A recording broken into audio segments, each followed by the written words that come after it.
from the 25. Roethlisberger pulls it back, throws, has Juju Smith-Schuster. What a start to the night. One play, bang, touchdown Steelers.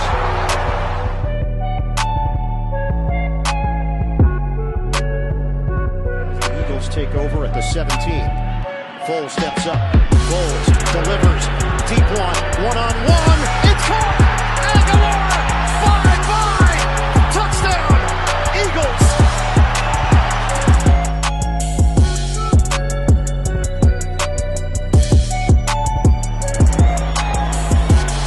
Steps into it. Pass is caught. Diggs. Sideline. Touchdown.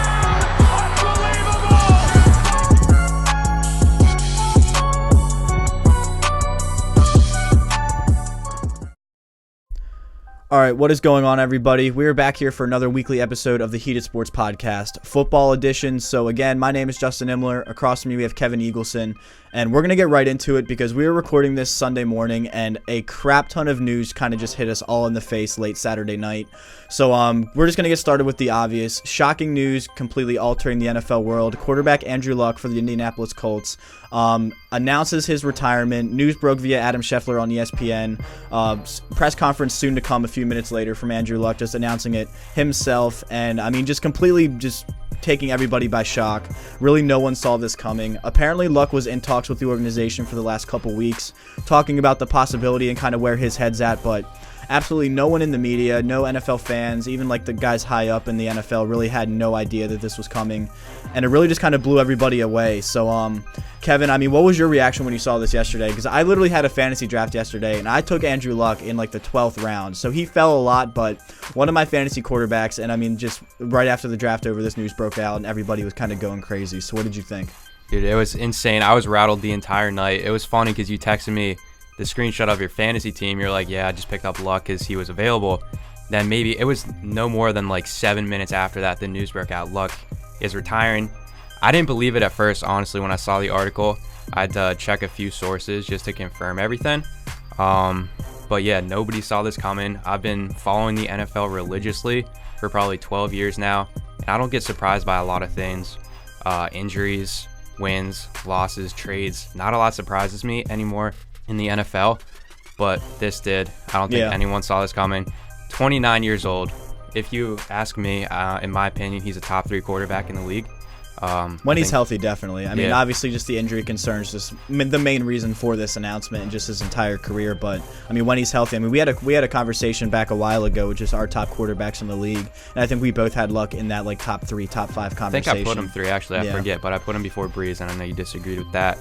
But yeah, if you ask any Colts fan who's going to be your quarterback 10 years down the road, probably 9 times out of 10 they're saying Andrew Luck. The dude was 29.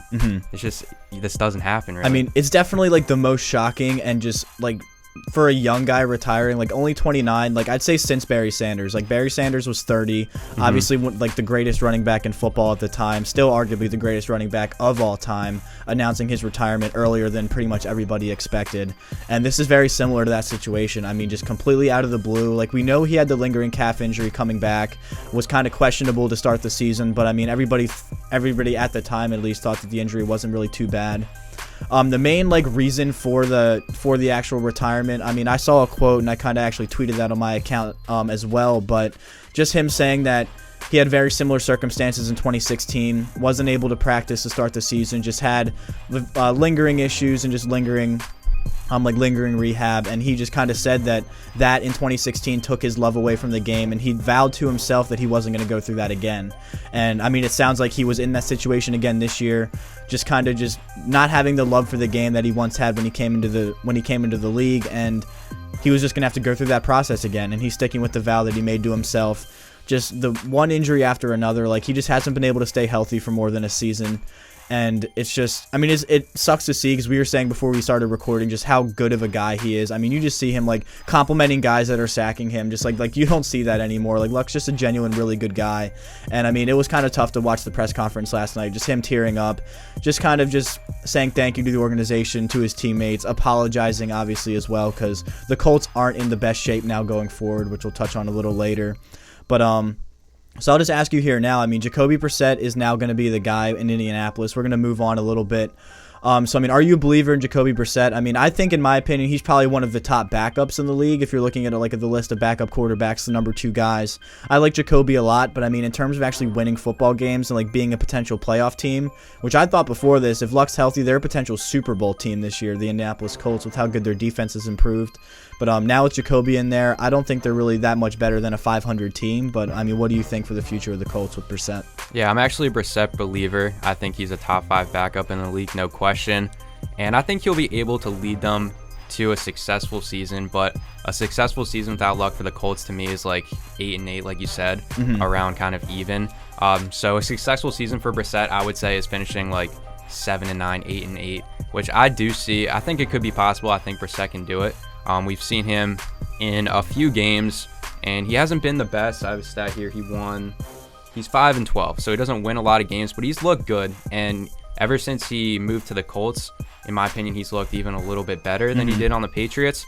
So I don't think winning 7 games is too far-fetched for this Colts team, because I think their defense will be able to carry them too. Their defense is great. It's only getting better with the amount of young talent that they have. And yeah, I think Brissett will be able to do enough to have the Colts win some games this season. If I had to predict right now, I'd say 7 wins.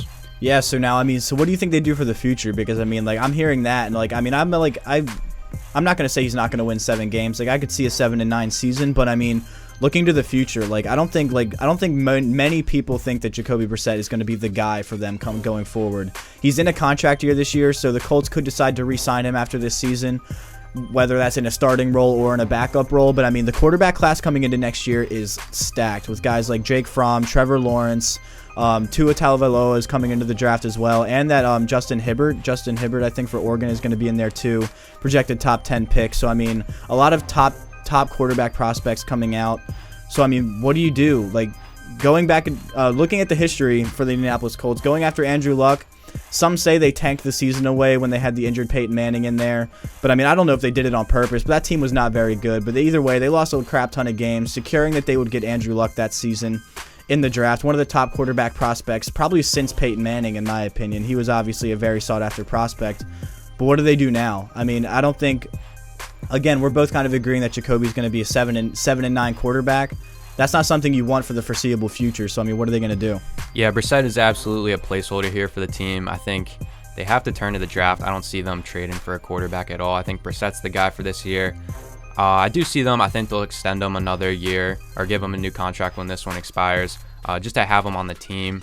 And he will probably maybe start the next season after they draft a guy. And then from then on, maybe they'll have their new draft pick take over, and he'll be the backup, kind of the mentor, because he does have some experience on that team. I don't follow college football too closely, so a lot of those names you said don't mean a lot to me, but the draft has to be the answer for the Colts at this point. Yeah, I mean, yeah, there's definitely a lot of guys on the draft. I mean, a lot of sought-after names that are going to be high draft picks regardless of who they go to. So, I mean, the Colts, I'm not saying they should tank. I'm not going to support any NFL team to purposely tank their games, or even if they don't make it as obvious. But, I mean, at the end of the day, I think that would be the answer, looking at one of those guys that I mentioned. I mean, trading up in the draft, there's going to be some bad teams in the NFL this year, and the Colts have enough talent on them that I don't think they can purposely just be one of the worst teams in football. I don't see it either. So I mean, they have a lot of young assets, though. They have a crap ton of cap space still, so they could definitely move some stuff around to trade up and get one of those prospects. But I mean, yeah, looking forward. I mean, if I'm a Colts fan, I'm definitely devastated for this season, trying to watch Jacoby Brissett out there.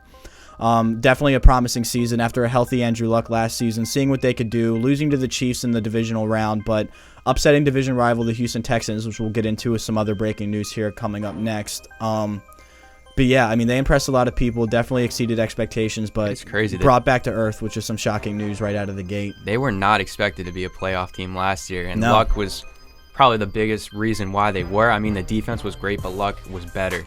I mean, after Patrick Mahomes, I don't think there was a quarterback that played better than Luck last year, and he was the reason that team was so ahead of schedule, and they surrounded him with a bunch of young talent. They were looking like they were just going to be this force in the NFL for the years to come, but now it's just kind of back to square one. They got to find their quarterback, this most important player on the team. All right, But so first round pick for the Colts next year is almost certainly got to be a quarterback. I got a quarterback. All right, yeah. So give me your hot take, because you have a hot take on the Andrew Luck take, and I'm gonna just before I get to roast you here, I'll let you say it out loud here real quick.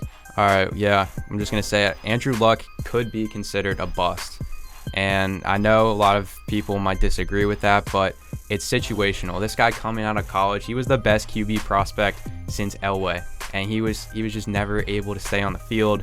The team committed to him. He's had a contract extension. I don't know how many years he had left, like maybe 2 years, but every time he was just looking to be the guy, looking to lead them to playoffs and just be that franchise guy. It would just, he'd hit another setback, he'd get injured, and he was just never really able to do it. You said they won 4 playoff games, which to me, I think Luck should have at least made it to the AFC championship game. But I mean, that's where I'm going to stop you though real quick, just because like when looking at like a bust, like when I think of a bust, I think of a guy like Trent Richardson, right? Like number 3 overall pick, and just simply did not perform nearly up to what he was expected to be as that number 3 overall pick.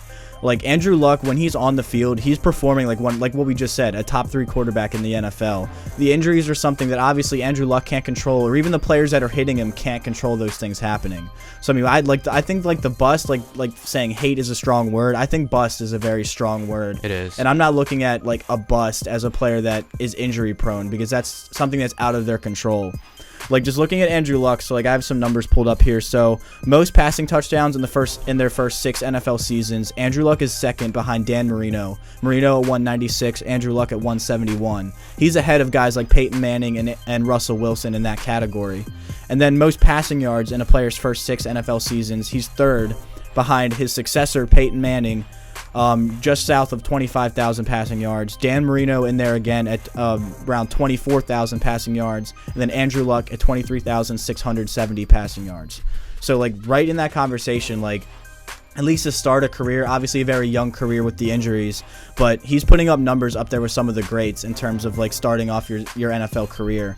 And I mean, definitely like what you said, like if you're looking at a generational talent, generational prospect coming out of college, which he was most definitely. So I mean, you can look at it as definitely a disappointment, like to a career that was so promising, just getting the injuries one after another. But I'm not looking at anything in like the category of being a bust, because when he is on the field, he was one of the best in the league at that given time. So I mean, I'll definitely disagree with you. I think that's a hot take for sure. I mean, you'll definitely get some people to agree with you, maybe some angry Colts fans, which also screw any of the Colts fans that were booing Andrew Luck out of the stadium yesterday.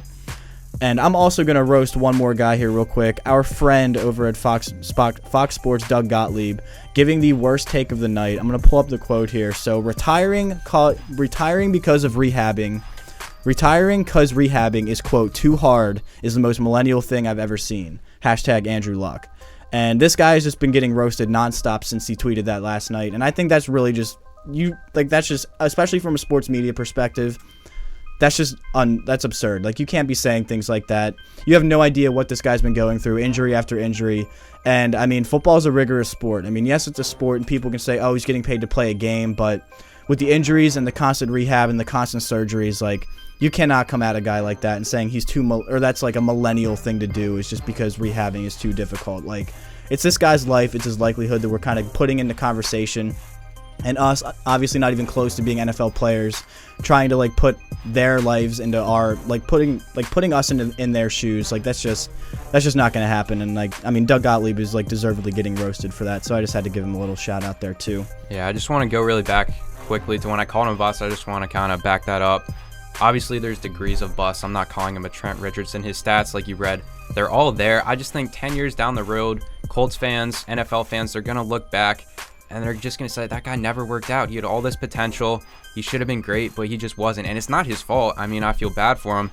The Colts, for the first, 5 years he was in the league, they didn't surround him with the right players. I feel like when he was coming out of college, the Colts looked at him, they said, oh, here's this big, strong guy. We don't really need to give him an offensive line. He can take hits. And obviously they get to everyone. He took too many, and it hurt him for the rest of his career. So most of the blame, in my opinion, is on the Colts for why Luck is retiring right now. We saw how great he could have been if he had that offensive line, and they had to give it to him sooner. But as an NFL fan, looking back in a little bit, I'm just going to think luck, he just never worked out for him. Yeah, I mean, it's definitely rough, but I mean, yeah, agree to disagree there for sure. I mean, I'm not putting him in the bust category, but we're going to transition here a little bit. So away from the breaking news about Andrew Luck and to the other breaking news with their division rivals, Houston Texans, pretty much overshadowed by this Andrew Luck news, but go ahead and get into that for me here real quick. Yeah, we have Lamar Miller out for the season with a torn ACL. I don't know if you were watching the game, but I wasn't. But apparently he was just carted off the field. It was a knee injury, and it seemed to be pretty serious. Most people were thinking something along an ACL tear. I picked up Duke Johnson shortly after, and then in fantasy. And then I guess like an hour or two later, it was confirmed it's an ACL tear. He'll miss the season. So fortunately, they did just trade for Duke Johnson, who has never had an opportunity to be that bell cow. He's never been the number one guy. Even the in Browns Cleveland, never gave him the opportunity. I think he's earned it, but the Browns never gave it to him. So it'll be interesting to see if the Texans are the first team to give him that opportunity, because I think he'll do well. Or they have other options. They could look to bring in a running back, trade for one, or just try to go through the season with Duke Johnson. And they have like 3 other guys. I don't even know their names, but they could see how they work out. Yeah, but what do you think? Do you think a trade is possibly in the future for the Texans? I mean, they definitely have the cap space to do it. I mean, I was predicting or doing a little pushing for like the Melvin Gordon situation, like when it was clear that neither side was going to come to an agreement, which I still don't think that's going to happen anytime soon. I was kind of pushing for the Texans because I really haven't been a believer in Lamar Miller in recent years. Now, this was before the Duke Johnson trade, so I was making this prediction when Lamar Miller was the only guy there. But, I mean, now it's kind of more time than ever. I mean, if you're going to pull the trigger on it, they have the cap space. Like, they're one of the few teams that have the need and the cap space to pay a guy like Melvin Gordon what he wants. I mean, you brought up LaShawn McCoy, so I'll shout out LaShawn McCoy, too. I could definitely see that because I think the Bills are anxious to move on from LaShawn McCoy. They have a couple young guys in there that I think they want to get some reps, and I think that they're excited about with their new young offense. But I really don't think that's going to happen because I don't think anyone really wants LaShawn McCoy, and I don't know how well LaShawn McCoy will work in terms of that. Some other guys that are maybe potentially out there. I'm not opposed to like them sticking with Duke Johnson though. Maybe stick with Duke Johnson and go after a guy like Dante Foreman, who they recently cut. Go ahead and get him back because the Colts just cut him again last night. So Dante Foreman is back on the market. Maybe the Texans just say, "Hey man, we're really sorry about what we did to you a couple weeks ago, but we could really use you back now." Obviously, that'd be a lot cheaper than going with one of the other options, but I mean, I don't think it's a huge loss. Like I said, I'm not a huge believer in Lamar Miller, but obviously still hoping for a speedy recovery. Yeah. But I still think the Texans take a decent hit. But yeah, like I said, I like the upside about Duke Johnson, a very good pass catching running back. Haven't really been able to prove himself as like you said, a workhorse 3-down physical running back. But hopefully we'll maybe be able to get to see that now. So yeah, right now I don't think this impacts the Texans offense majorly because I'm agreeing with you. I don't think Lamar Miller was all that talented of a running back, so they could very well just send out Duke Johnson, their other guys, see what happens. But I don't know if you remember back with the Le'Veon Bell saga, the Texans were, I think, my number one destination for Le'Veon Bell. I just thought that's where he was going to go. So obviously they have the cap space.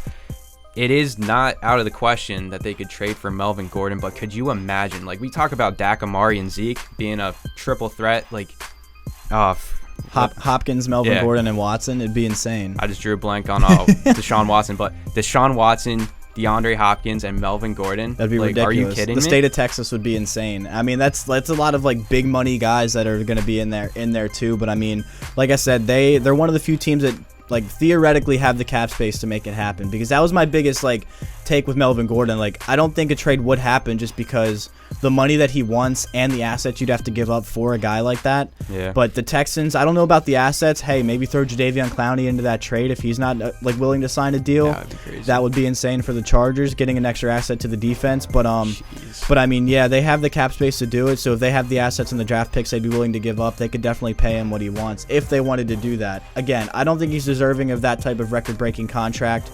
But if the Texans maybe they're definitely in a win-now situation with the young guys they have on the roster, so they might go after it. But I think I'll say anything else on the Texans, Lamar Miller. If I had to predict right now, I think they start off the season on the Duke Johnson train, going up, like I said, with the guys that they have, and then it's going to be very possible that a few weeks in, they could trade for a guy after they see they're like, okay, Duke Johnson maybe can't handle the workload. So then they go out and trade for Shady, because before this preseason or anything started, the Bills, their running back depth is absurd, and they have young guys that they need to be, or like mostly Devin Singletary. Yeah, they need to be getting. I'm high on Devin opportunities. Singletary this year. I think he's. I like him a lot, but he's not going to get the carries at this point. So ever since they drafted him, I thought Shady's expendable, and I think Houston might be the destination for him. Like I said last night, if I had to guess right now, one last like revival of his career, maybe like being the guy in Houston. I mean, that's a great offense to be a part of, regardless. Yeah. But yeah, it just depends on if they maybe want to go that route or not. Melvin Gordon would be cool to see. I just don't see that happening. If anything, if they trade for anyone, I don't know. My money's on McCoy. Yeah. All right, so we're going to transition here a little bit. We have a couple breaking news, and I'm just going to touch on real quick just to shout out. So, breaking news that literally I just got a notification for. Antonio Brown has officially lost his second grievance with the NFL. Oh, really? Over the helmet issue. No surprise there whatsoever. I'm not really going to give much detail on it. I mean, my opinions. I mean, Antonio Brown has just completely lost it, in my opinion. Not really sure what he's doing. I think it's pretty clear that he's still going to be playing week 1. He's still at practice, but I mean, he's still just fighting over this helmet. He's one man going against the entire NFL organization, and it's just simply not going to happen. So, dude, as a Steelers fan, how great is this to watch? It's, I mean, it's how it's relieving really, is it? Yeah, I mean, it's really great. I mean, I was kind of upset with like the haul that we got for him at the end of the day, like with the 3rd and 5th round pick. But I mean, that 3rd round pick helped us get Devin Bush, so we have Devin Bush now to dominate the defense. And yeah, it's just kind of great that it's not my problem anymore. And second breaking news is that the Washington Redskins just announced that Case Keenum will be their starter week 1 against the Philadelphia Eagles. So that quarterback race for now seems to be resolved. Kind of what I expected a little bit ago. I mentioned that Case Keenum will be the starter to start the season.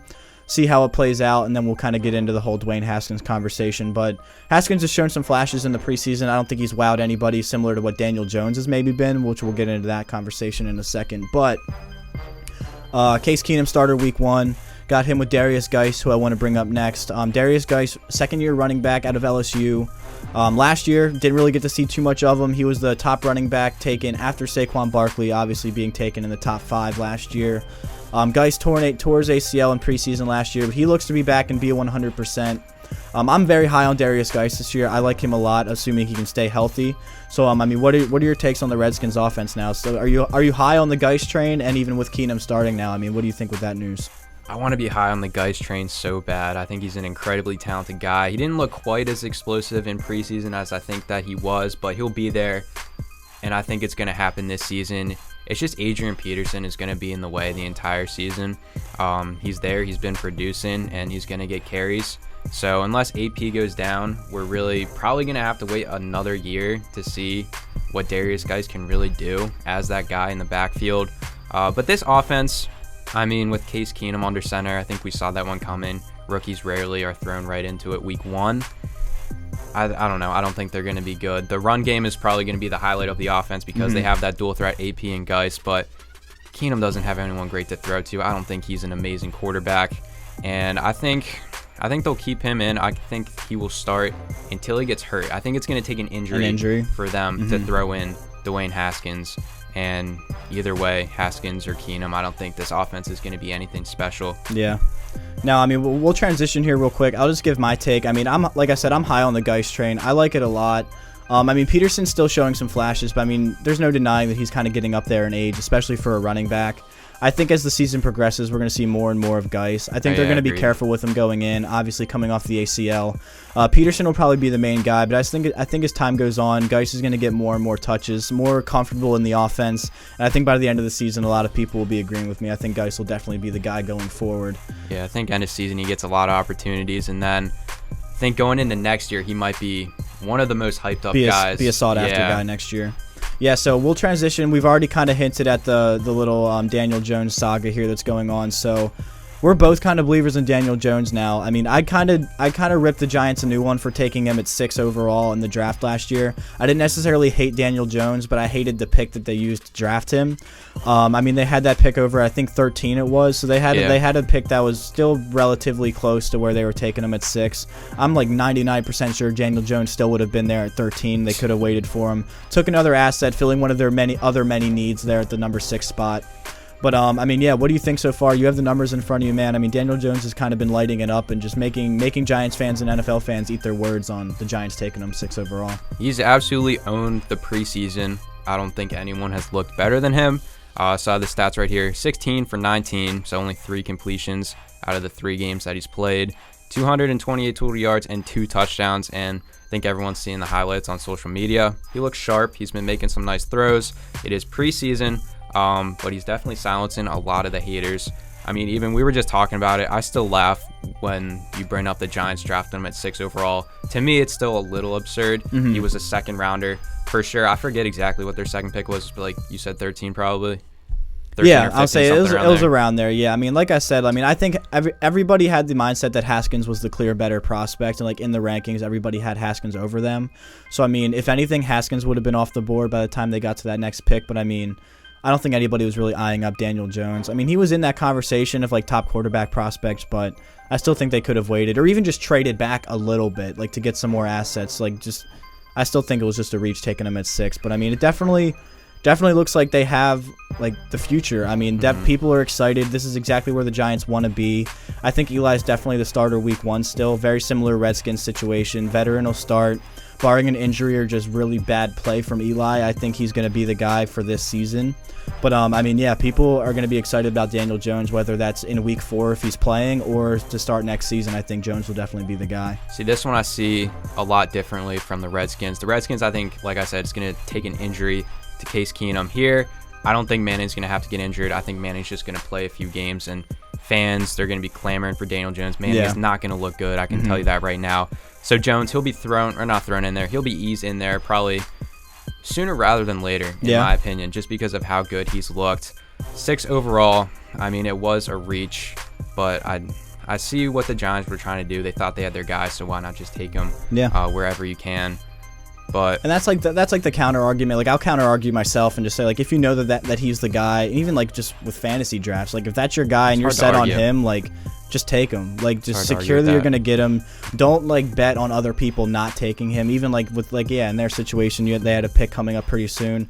Don't bet on like the luck of him still being there. So I mean that's definitely the counter argument there. And I'm like I said, I mean they know a lot more than what we do. Like if they're comfortable taking him there, they're comfortable with the other guys they ended up getting. So by all means, I mean they believed in him. Obviously the Manning family believed in him too. They gave their 2 cents about the prospects. So they took Daniel Jones and he's their guy. This was such a reach. Like when you reach for a player that much, he can't be average. He has to be great. Yeah. Like if he's average, fans are not going to be happy. He has to be great if you reach for him that much. So puts a little bit more pressure on him that they reached for. I mean, I think he had pressure already. So I mean, he's answered the pressure I think already. And granted, you've highlighted it's just preseason. I'm never one to speculate on the preseason so far, but in the short sample size we've gotten from Geis and even Daniel Jones, even like a decent sample size for the preseason. I mean, both of them have looked very promising coming into their next seasons. Like I said, even with Haskins, he's shown some flashes. I'd say he's definitely a little more rusty than what Jones has shown so far, but definitely some guys with a lot of potential for the future. So anything else to add on the Daniel Jones Giants saga real quick? Or nope. Yeah, good on that. All right, so we're going to take a short break, guys. We'll transition. We have some fantasy football talk to get into. We talked about some of our potential sleeper picks heading into your drafts. We have a couple guys on our hate list necessarily that we're really not too fond of this year, so we'll give you a couple warnings for some players going forward, and then we have a couple other tips for a strategy on taking tight ends, which is a very interesting position if you're looking at your fantasy draft. So we'll transition here real quick and we'll be right back for that.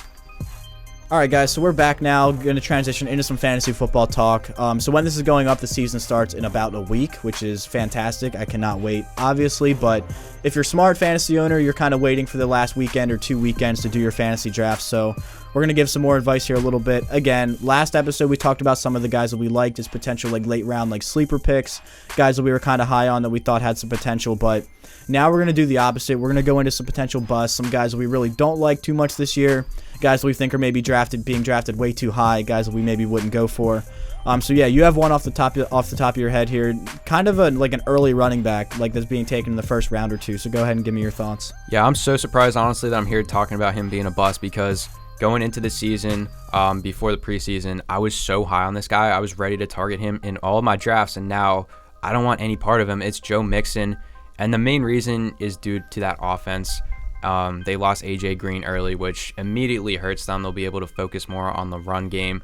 I just don't think the Bengals offense is going to be good at all. The Bengals are going to be terrible. They're going to win 3 games, is my prediction. Yeah, it's going to be a rough season. And the offensive linemen, I just saw on Pro Football Focus, the Bengals have like the 4th or 5th worst offensive line in the league now, and that's not easy for a running back to run behind. Yeah, highlighted by Jonah Williams, who was supposed to be just an anchor of that offensive line. That was their top out pick for the this year, season. right? Yeah. So Joe Mixon, I think he's going to struggle. I don't think he's going to have a lot of scoring opportunities in that offense, and he's a top 10 pick. So you're investing most likely your first round pick in this guy. It's going to take a lot of capital, and I just don't think he is going to return value after drafting him in the first round. It's not his fault. I think he's an extremely talented guy. The only thing he really has going for him is I don't see Giovanni Bernard as a real threat. I mean, he's definitely like the main guy there. I mean, I was looking at like the other guy that's kind of in that area for drafts is James Conner in terms of running backs are concerned. And Todd Gurley's kind of in that mix too. And I mean, I'm clearly taking Todd Gurley. Like, I'm a believer in Gurley this year. I think he's going to be fine. James Conner's an interesting one though, but I mean, like he's got the guy behind him. Yeah, I mean, Jalen Samuels is going to be used in the Steelers offense. Like, I can give you that for a fact. But I mean, I don't think it's going to necessarily diminish Conner's value. And, I mean, your main argument I agree with is just the offense. Like, looking at Pittsburgh's offense versus the Cincinnati's offense this year, just so much more opportunity. Going to be on the field a lot longer, obviously. More touchdown opportunities. So, I mean, Conner definitely has more upside than Mixon. Obviously, a much better offensive line looking at Pittsburgh as well. So bad offensive line. Andy Dalton's bad. Missing their best receiver. It's a lot of negatives. And, yeah, I really wasn't looking at Mixon either. So I also have a running back on my list that I'll start off with. My first guy here is Derrick Henry. And I mean, this is one that people are very high on and very low on. I'm one of the guys on the low end for Derrick Henry. I've been more of a PPR guy. Like we mentioned last week, we both kind of do a lot of PPR leagues. Derrick Henry is like the exact opposite of a PPR running back. I mean, he's not going to get you any bonus points for catches or anything. And I'm really not a believer in Tennessee this year. They really don't have anything going for him on offense. And aging Delaney Walker and Corey Davis, I'll give Corey Davis, he has talent, but Mariota just has not been performing up to expectations the last couple years. So Tennessee's, their offensive line isn't bad, but every single week they're planning, like the opposing defense is planning to stop Derrick Henry. Like, they're not going to worry about Marcus Mariota beating them with their arm or anything like that. Like, Mariota really needs to prove himself this year, but every single defense, I think, is going to be preparing to stop Derrick Henry. And I think people are kind of hyping him up based off of what he did to end the season last year, having like back-to-back 45-plus point fantasy performances, which is great. I'm not knocking on him for those ridiculous performances, but he's not even going to come close to doing that every single week of the season, I think. He'll have a couple breakout weeks like he did last year for sure, but in terms of a consistent starting running back for my fantasy team, I'm really not looking at Derrick Henry. All right. I'm a Derrick Henry believer really quick. I just want to give a little counter argument. So Derrick Henry, you're only probably going to have to invest a third-round pick in him. And who are the running backs that are going right around Derrick Henry? It's going to be Sony Michel, Marlon Mack, Mark Ingram, guys like that. Mm-hmm. None of them are catching balls. So if you're drafting a running back around that position, really you're not going to get much PPR value out of any of the guys that are most likely going to be on the board. So Henry, I like best out of all those guys. I wouldn't take Michelle over him, Mark Ingram, or who else? Marlon Mack you said too. I mean, let's put this. I like Marlon Mack before the Andrew Luck news, but I'm not high on really anybody on that Colts offense now with Brissett in there. But I think he's a solid pick. Sorry, in my draft, it was the toughest decision of my draft. I was sitting there. I think it was fourth round because we're in an 8-man league. I had Damian Williams and Derrick Henry staring at me on the board. Needed a running back. And I choose Henry over him just because he's going to be safe. He's going to get the carries, and he may not have an explosion every week, but he's going to be consistent. Damian Williams, I didn't believe in. I don't think he's going to be their starter by the end of the year, but that's just my counter argument. I think Derrick Henry does have a chance to have a solid season. Yeah, I mean, like I said, Derrick Henry's an interesting one. Just one that personally I'm kind of low on, but like there's a lot of people that are on your end as well. I mean, a lot of people are still high on Henry this year, but go ahead real quick and give me your second guy you have on your list. Second guy, this is another easy one for me. Pretty much this entire offseason, I knew I was avoiding this guy at all costs. It's Phillip Lindsay. I think this is the year Royce Freeman is kind of more the guy we expected to see last year. Meets the expectations from last year. Yeah, Phillip Lindsay, he's coming off the injury to his wrist. He was questionable to start the season. Now looks like he's going to.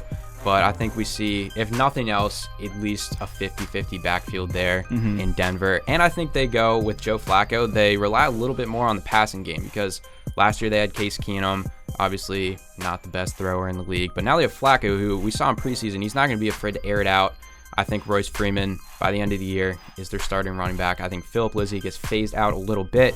And he's another guy going in maybe fourth round, I want to say, fifth, somewhere around there. Sure. Especially like PPR leagues and everything, just with his pass catching. But I don't think he's going to produce. And last year, even with Royce Freeman's limited workload, we saw him getting a lot of goal line touches, and that was with him barely on the field. So I think this year, if Royce Freeman gets more carries, he's going to be even more used at the goal line, and I just think it's bad news for Philip Lindsay. I would definitely not draft him this year.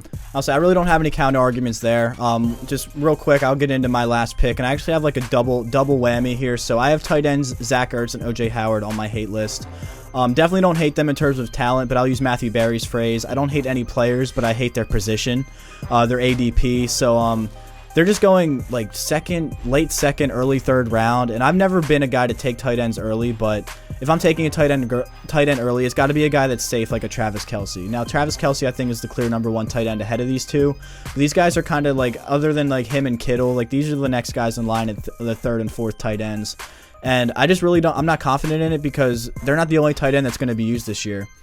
Philly loves Dallas Goedert, and I've seen him used more and more the last season or so. Carson Wentz throws to him a lot, as well as Ertz. But I mean, if I'm drafting a tight end that early, I'm not going near a guy that splits catches with another tight end.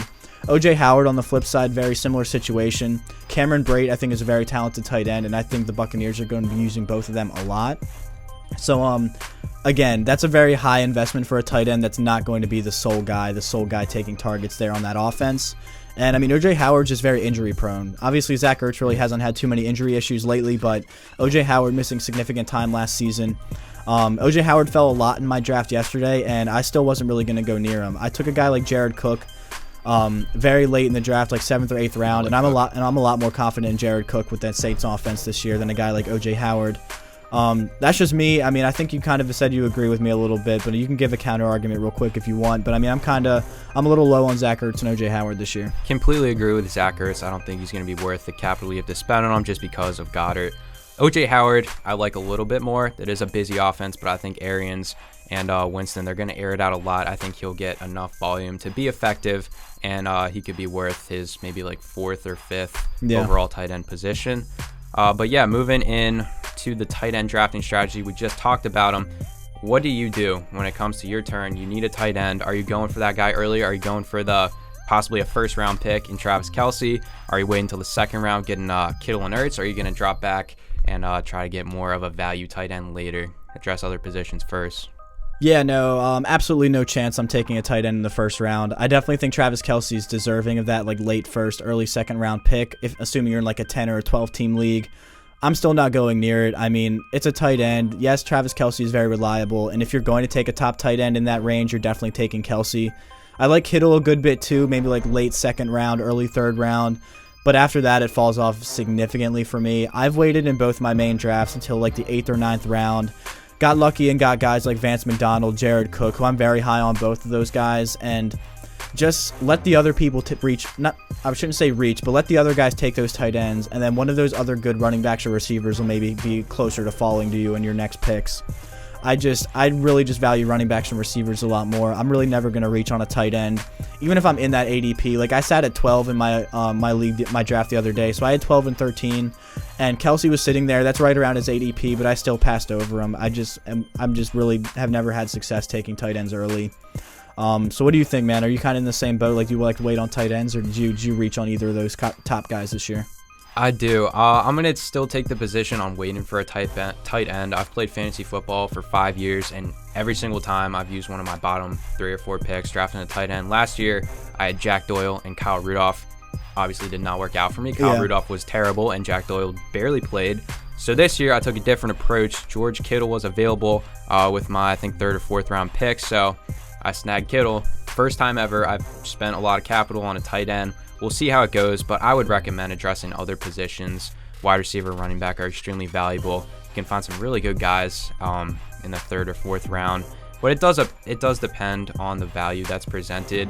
If you don't see anyone you like in the 3rd round and Kittle's sitting there, yeah, I was gonna say, I mean, don't be afraid to take them. Exactly. I mean, that's kind of where you're like looking at, like preparing for your next couple picks as well, like seeing who's in that clump of players now. If Kittle's in there and like you said, you don't like the other guys in that like area of players, then go ahead and pull the trigger and then kind of look for who you can take with your next pick then to fill that wide receiver or running back position you maybe would have taken instead of Kittle. But I mean, it sounds like a couple different approaches. I'm more of like a middle of the pack guy. Like I'm fine using like a 7th or 8th round pick on one of those guys that I still think has really good potential versus kind of waiting. I was stuck with Kyle Rudolph last year. I waited in one of my drafts last year. Snagged Kyle Rudolph, thought he had decent potential with the Vikings offense. Obviously did not work out. But But yeah, so that's kind of our take. Again, I mean, if you're a believer in Travis Kelce, I mean, he's going to give you like solid points every single week. Go ahead and take him. I mean, I'm not really going to argue with anybody taking him around that ADP. But just me personally, I like addressing other positions. Yeah, I'm gonna still side with waiting for a tight end. Like I said, first year I've ever done it, so I have no experience of seeing how it works out. But I did end up passing on guys that midway through the season I would have loved to have, because I got Jared Cook too. I drafted Jared Cook later on, in like the back half of my draft, so I have a feeling that he could have very well been my tight end 1, and I could have used that 3rd round pick somewhere else, made myself a better team. So overall, I would say probably just wait a little bit, grab that mid-round guy, and address your more important positions first. Yeah. It does help though. You get that positional advantage the entire year. You get one of those top 3 guys. You're so confident. It's yeah, awesome. So you're sitting pretty, and you're definitely more comfortable like with that position for basically the whole season. But yeah, I mean, we're gonna close it out there. So that's a little bit of fantasy talk for you guys, giving you guys some players we're maybe not too fond of this year. A little bit of advice going into your tight end strategy for your draft, as well as obviously we touched on a lot of the breaking news with Andrew Luck and Lamar Miller. So again, yeah, so this went up on Wednesday night. We're putting up episodes up every single Wednesday night going into the NFL season. So yeah, if you enjoyed the content, be sure to like the video, give us a comment on any feedback you guys might have. Links in the description for our Heated Sports website, where we have articles going out every single week, as well as our Twitter and Instagram accounts where you guys can keep up on all things Heated Sports that we're doing. So yeah, thank you guys for tuning in, and we'll see you next week. Have a good one, guys.